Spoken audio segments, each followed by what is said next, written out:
علیک یا رسول اللہ صلی اللہ تعالی علیہ وسلم۔ کلمہ شریف پڑھیں ایک بار، لا الہ الا اللہ محمد رسول اللہ صلی اللہ تعالی علیہ وسلم۔ اللہ کے خلیل حضرت ابراہیم علیہ السلام نے جب اللہ کے حکم سے کعبہ شریف کو، بیت اللہ شریف کو عمارت کے اعتبار سے مکمل کر دیا اور بنا دیا، تو اللہ نے اپنے خلیل حضرت ابراہیم علیہ السلام کو حکم دیا کہ اے میرے خلیل، اے میرے ابراہیم، تم جبل ابو قبیس پہاڑی پر کھڑے ہو اور اعلان کر دو کہ تمام لوگ میرے گھر کا طواف کرنے کے لیے آئیں، میرے گھر کی زیارت کرنے کے لیے آئیں، اس کا حج و عمرہ کرنے کے لیے آئیں۔ لہذا حضرت ابراہیم علیہ السلام نے اللہ کی بارگاہ میں عرض کی، میرے مالک، اتنی اونچی پہاڑی سے میری آواز کہاں تک جا سکتی ہے، کتنے لوگوں تک جا سکتی ہے، اور میرے مالک تیرے بندے تو پوری دنیا میں ہیں، تمام روئے زمین پر ہیں، میری آواز وہاں تک کہاں جا سکتی ہے۔ حضرت ابراہیم نے جب یہ عرض کرا تو اللہ نے پیارے ابراہیم علیہ السلام سے فرمایا کہ اے ابراہیم، آواز لگانا تیرا کام ہے اور دنیا کے لوگوں تک پہنچانا یہ میرا کام ہے۔ حضرت ابراہیم علیہ السلام نے جب آواز لگائی اور اعلان کیا کہ اے اللہ کے بندو، اللہ کا گھر بن کے تیار ہو گیا ہے، تم اللہ کے گھر کی زیارت کرنے کے لیے آؤ، تم اللہ کے گھر کو دیکھنے کے لیے آؤ، تو حضرت ابراہیم نے جب جبل ابو قیس پر کھڑے ہو کر یہ اعلان کیا اللہ کے حکم سے، تو میرے پیارے توجہ کرنا، حضرت ابراہیم نے اعلان کیا ہے اللہ نے اس آواز کو جو بچے ماؤں کے پیٹ میں تھے ان تک بھی پہنچا دی ہے، جو بچے اپنے باپ کی صلب میں تھے اللہ نے اس آواز کو ان تک بھی پہنچا دیا ہے، بلکہ علماء کرام نے، مفسرین نے لکھا ہے کہ اللہ نے ان تمام آوازوں کو ان بچوں تک بھی پہنچا دیا، ان روحوں تک بھی پہنچا دیا جو قیامت تک پیدا ہونے والی ہے، اور اس آواز پر جس روح نے جتنی بار لبیک کہا ہے اللہ نے اس کے مقدر میں اتنی ہی بار حج کو جانا لکھ دیا ہے۔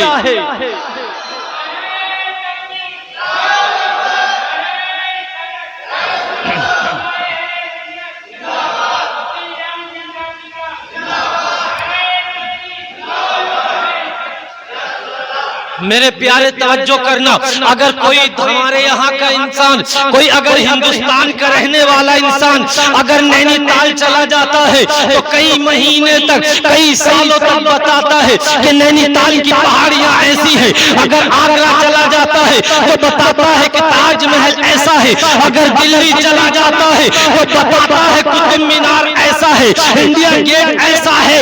میرے پیارے، دنیا کا ہر خطہ اچھا ہے، لیکن یہ ہر خطے کو جو اچھائی ملی ہے وہ کس کے صدقے میں ملی ہے؟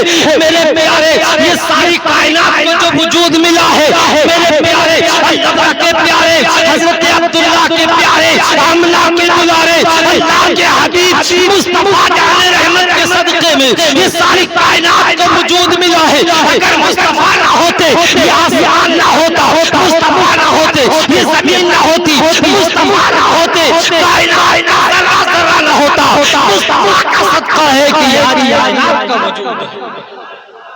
میرے پیارے، ایک حاجی جب مکہ شریف جاتا ہے، کعبے کا طواف کرتا ہے، صفا و مروہ کی دوڑ لگاتا ہے، مزدلفہ اور مینا میں جاتا ہے، عرفات کے میدان میں جاتا ہے، کبھی جبل سور پر جاتا ہے، کبھی غار سور میں جاتا ہے، کبھی غار ہرا پر جاتا ہے، ان مقامات پر جاتا ہے جہاں جہاں میرے آقا گئے ہیں۔ اللہ اکبر، حاجی چلتا ہے، اللہ کی رحمت اس کے ساتھ چلتی ہے۔ لوگوں توجہ کرنا، جب حاجی حج کر لیتا ہے آقا فرماتے ہیں وہ ایسا ہی ہونا ہے جیسے کہ ماں کے پیٹ سے آج ہی پیدا ہوا۔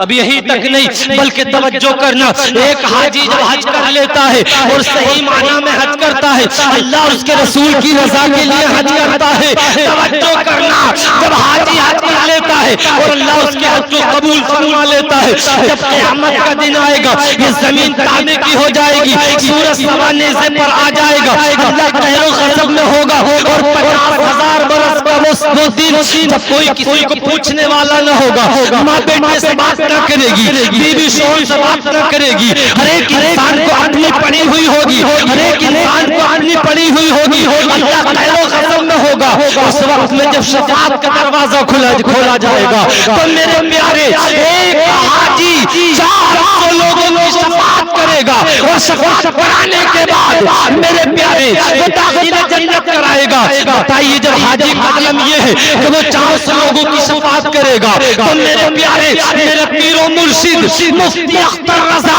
تاج الشریعہ کا عالم کیا ہوگا، سرکار مفتی اعظم ہند کا عالم کیا ہوگا، اعلیٰ حضرت کا عالم کیا ہوگا، صابر پاک الدین کلیری کا عالم کیا ہوگا، اور یہی نہیں بلکہ غوث پاک کا عالم کیا ہوگا، غریب نواز کا عالم کیا ہوگا، حضرت علی کا عالم کیا ہوگا، حضرت ابو بکر کا عالم کیا ہوگا، اور میرے پیارے عبداللہ کے پیارے امنہ کے دلارے اللہ کے حبیب مصطفیٰ جان رحمت کا عالم تو یہ ہوگا جس کو علم و حکمت کے تاجدار، علم و حکمت کے شہریار اعلیٰ حضرت فاضل بریلوی بیان فرماتے ہیں، پیش حق مزدہ شفاعت کا سناتے جائیں گے، آپ ہوتے جائیں گے، آپ کو ہنساتے جائیں گے، اور میرے پیارے جرم جھلتے جائیں گے اور وہ چھپاتے جائیں گے۔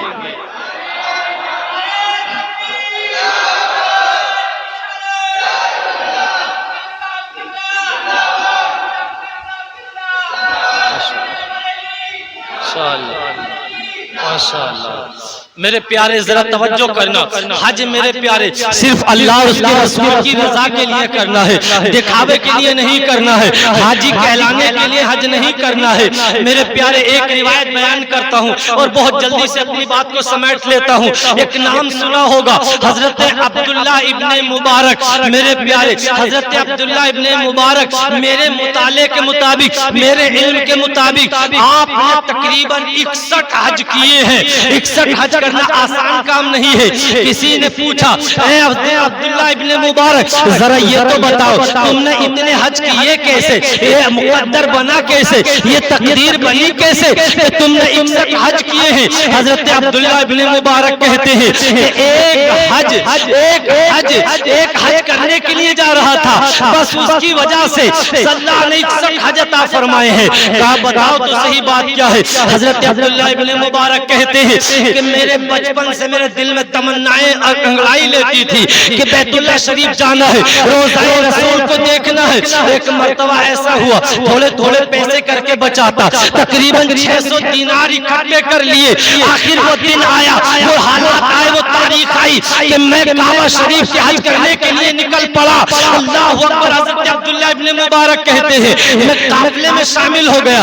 ایک مقام پر قافلہ رکتا ہے، سب لوگوں نے اپنے خیمے لگا لیے۔ میں باہر ٹہلنے کے لیے نکلا تو کیا دیکھتا ہوں کہ ایک خاتون ہے کہ ایک مردار جانور کا، ایک مرے ہوئے جانور کا گوشت کاٹ رہی ہے اور اپنے تھیلے میں رکھ رہی ہے۔ میں نے کہا یہ کر کیا رہی ہے اور کہاں جائے گی؟ میں چپکے سے اس خاتون کے پیچھے پیچھے ہو لیا۔ اللہ اکبر۔ کہتے ہیں وہ خاتون دروازہ کھولتی ہے، اپنے گھر میں داخل ہوتی ہے اور کہنے لگی اے میری لاڈلی بیٹیوں تمہارے باپ کا انتقال ہو چکا ہے، میں گھر سے باہر کمانے جا سکتی نہیں ہوں، تمہارا کوئی بھائی موجود نہیں ہے جو کچھ کما کر لے کر آئے، کئی دن فاقے ہو گئے ہیں، اے میری بیٹیوں یہ مردار جانور کا گوشت لے کر آئی ہوں، اے میری بیٹیوں جان بچانے کے لیے تمہارے کھانا اس کو جائز ہے، لو پکاؤ اور کھا لو۔ حضرت عبداللہ ابن مبارک کہتے ہیں جب اس نے یہ بات کہی تو میں برداشت نہ کر سکا، میں نے دروازے پر دستک دیا، اندر سے کوئی خاتون آتی ہے اور کہتی ہے آنے والے کون ہو؟ میں نے کہا عبداللہ ابن مبارک ہو۔ کہا کیا کام ہے؟ کہا مجھے تم سے تھوڑی سی بات کرنی ہے۔ کہا یہ بتاؤ یہ حالات کیسے ہوئے ہیں؟ کیا جو کچھ میں نے سنا ہے وہ صحیح ہے؟ وہ خاتون جواب تو نہ دے سکی، لیکن آنکھوں سے آنسو آنے لگے. کہا تمہیں کیا ضرورت ہے، تم کون ہو، جہاں جاتے ہو وہاں چلے جاؤ، میرا تمہارا کوئی مطلب نہیں ہے. حضرت عبداللہ ابن مبارک کہتے ہیں خاتون بتانا پڑے گا، ایسے نہیں جاؤں گا. یہ خاتون کہتی ہے، ہلکی سی سسکیاں لیتی ہے اور کہتی ہے آنے والے شخص میں تجھے جانتی تو نہیں ہوں، لیکن بات یہ ہے کہ میں ایک بیوہ ہوں، میرے شوہر کا انتقال ہو چکا ہے اور میرے گھر میں کوئی بیٹا نہیں ہے.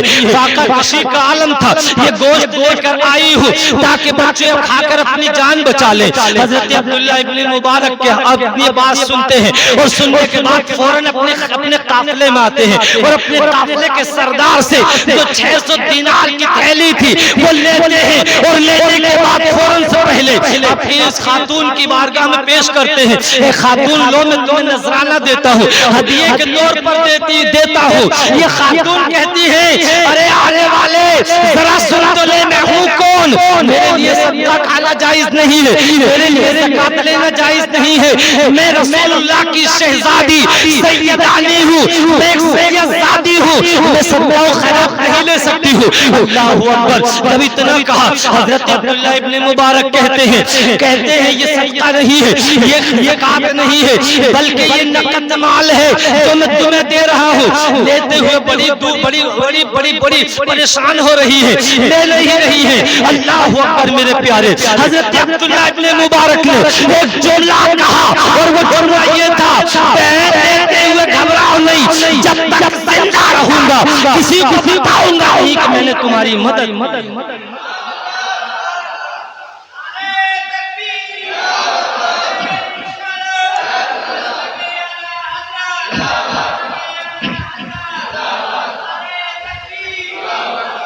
حضرت عبداللہ ابن مبارک نے پیسوں کی تھیلی تھی اور لوٹ کر گھر آ گئے اور اپنے کام کاج میں لگ گئے. میرے پیارے آنے کے بعد جب جو لوگ آپ کے ساتھ حج کو گئے تھے وہ لوٹ کر آ گئے. آپ کے دل میں خیال آیا چلو یار ان لوگوں سے جو کعبہ شریف دیکھ کر آئے ہیں، روضہ رسول دیکھ کر آئے ہیں، ان سے ملاقات کر کے آتا ہوں، ان کے چہرے کی زیارت کر کے آتا ہوں، ان کی آنکھوں کو دیکھ کر آتا ہوں. یہ جاتے ہیں پہلے ایک قافلے والے کے پاس اور کہتے ہیں بھائی اللہ تمہارا حج قبول فرمائے. وہ کہنے لگے غصے میں آ کر کہ تمہارا بھی حج قبول فرمائے. ارے عبداللہ ابن مبارک جب ہمارے ساتھ جانا نہیں تھا تو تم منع کر دیتے، لیکن تم تو حج میں نظر آئے، کبھی صفا پر دوڑ لگاتے ہوئے نظر آئے، کبھی مروہ پر دکھائی دیے، کبھی کعبے کا طواف کرتے ہوئے نظر آئے، کبھی روضہ رسول پر درود و سلام پڑھتے ہوئے نظر آئے. اگر ہمارے ساتھ جانا نہیں تھا تو ہم سے منع کر دیتے، راستے میں سے لوٹ کر کیوں آئے؟ حضرت عبداللہ ابن مبارک بڑے افسوس میں ہو گئے، میں تو کعبہ گیا نہیں ہوں، میں تو مدینہ گیا نہیں ہوں، بات کیا ہے؟ آخر دوسرے کے پاس جاتے ہیں، وہاں بھی یہی بات ہوتی ہے. پھر آخر ایک بزرگ کے پاس جاتے ہیں، جا کے سلام دعا ہوتی ہے، مبارکبادی پیش کرتے ہیں. وہ بڑے جھنجلا گئے اور کہا عبداللہ ابن مبارک جب سے میرے آگے سے گئے تھے آج تک ملے نہیں، ڈھونڈتا رہ گیا، پورے حج میں ہمیں ڈھونڈتا رہا. کہا کیا بات ہے؟ لو یہ پیسوں کی تھیلی جو تم نے مجھے دی تھی میں کہہ کر گئے تھے، ابھی تھوڑی دیر میں آ رہا ہوں، میں آ کے لے لوں گا. لیکن اس کے بعد کبھی تم ملے نہیں، کہاں چلے گئے تھے؟ ہمارے ساتھ نہیں جانا تھا، نہیں آنا تھا تو پہلے منع کر دیتے. حضرت عبداللہ ابن مبارک ہے وہ تھیلی لے کر اپنے گھر آ جاتے ہیں، مصلے پر سر رکھتے ہیں اور رونا شروع کر دیتے ہیں. اتنا روتے ہیں، اتنا روتے ہیں، روتے روتے آپ کی آنکھیں پر ہو جاتی ہے، آپ کی داڑھی بھیگ جاتی ہے، آپ کا سینہ بھیگ جاتا ہے. عرض کرتے ہیں میرے مالک بات سمجھ میں نہیں آتی، میں کعبے گیا نہیں، میں نے صفا و مروہ کی دوڑ لگوائی نہیں، میں روضہ رسول پہ گیا نہیں، لیکن سارے لوگ کہہ رہے ہیں. اتنے میں آقا کریم آپ کے خواب میں آتے ہیں اور کہتے ہیں اے عبداللہ ابن مبارک بتا کتنی دلیل چاہیے، بتا کتنی گواہ چاہیے کہ تیرا حج بھی اللہ نے قبول.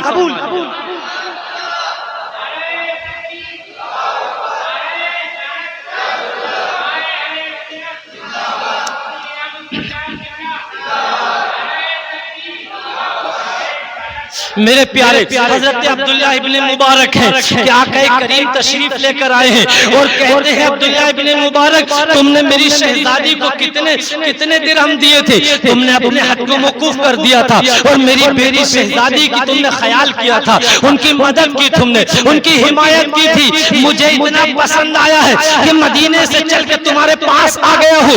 اللہ اکبر۔ اور کہتے ہیں میرے آقا عبداللہ ابن مبارک تیرے لیے خوشخبری ہے، وہ خوشخبری یہ ہے کہ تو نے میری بیٹی پر 600 دینار خرچ کیے تھے، پھیلا کھول کر دیکھ لے، اس سے ڈبل تجھ کو دے دیے۔ اور یہی تک نہیں بلکہ میرے آقا فرماتے ہیں اے عبداللہ ابن مبارک تیرے لیے ایک خوشخبری اور ہے، وہ خوشخبری یہ ہے کہ اے عبداللہ ابن مبارک جب تک تو زندہ رہے گا، جب تک تو ہر سال حج جاتا رہے گا، اللہ کی طرف سے تیرے لیے حکم ہے کہ تو اب ہر سال حج کو آئے گا، ہر سال کعبے کی زیارت کرے گا، کعبے کا طواف کرے گا، تو میرے روزے پر آئے گا۔ اللہ اکبر۔ اور میرے آقا فرماتے ہیں اے عبداللہ ابن مبارک ایک خوشخبری اور یہ ہے کہ اللہ نے تیری شکل کا ایک فرشتہ پیدا فرمایا ہے اور قیامت تک وہ ہر سال حج کرے گا اور اس کو حج کرنے کا ثواب اللہ تیرے نامہ اعمال میں درج فرما دے گا۔ میرے پیارے اللہ پاک ہماری حاجی ذیشان صاحب کا اور ان کی والدہ کا حج قبول فرمائے، اللہ ان کے سفر کو آسان فرمائے، اللہ پاک یہاں پر سب آنے والوں کو بھی اللہ پاک اپنے پیارے رسول کا دربار دکھائے۔ تمنائیں تو ہمارے دلوں میں بھی مچلتی ہیں، ہمارے پاس کوئی وسیلہ نہیں ہے، ہمارے پاس کوئی دولت کچھ نہیں ہے، لیکن عشق رسول ضرور ہے۔ دکھا دے یا الہی وہ مدینہ کیسی بستی ہے، دکھا دے یا الہی وہ مدینہ کیسی بستی ہے جہاں رات و دن تیری رحمت برستی ہے۔ حاجیوں آؤ شہنشاہ کا روزہ دیکھو، کعبہ تو دیکھ چکے، کعبے کا کعبہ دیکھو۔ کہنے سننے میں جان کر بھول کر سہون کوئی غلطی ہوئی ہو تو میں اس سے توبہ کرتا ہوں، استغفر اللہ ربی من کل ذنب واتوب الیہ۔ ایک چھوٹے سے 2 شعر اور سن لیجیے، میں نہیں سناؤں گا، یہ بچہ سنائے گا کعبے کے تعلق سے، مدینے کے تعلق سے۔